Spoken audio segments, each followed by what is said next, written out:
पढ़े हुए नहीं है, हम पढ़े हुए नहीं है, हम जाहिल हैं। किसने आपको जाहिल रखा? आप जिस कौम के मानने वाले हैं, आप जिस नबी के मानने वाले हैं, जिस कलाम की बात हो रही है, इसकी सबसे पहली आयत करीमा जो कुरान करीम की है, ये तालीम से ताल्लुक रखती है। और अल्लाह ने सबसे पहले कहा ये कुरान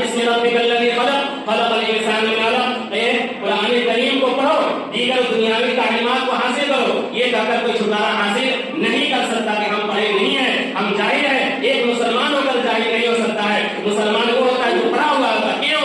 इसलिए कि ये कुरान है और इसकी सबसे पहली आयत जो नाज़िल होती है वो तालीम से ताल्लुक रखती है। अगर आप कुरान की जो पहली आयत है उससे ही आपका ताल्लुक नहीं है तो फिर दूसरी आयतों से आपका ताल्लुक कैसे हो सकता है? जब इंसान पढ़ेगा नहीं तो कुरान की तिलावत कैसे करेगा? जब तिलावत करेगा नहीं तो उस आयत को समझेगा कैसे? और जब उसको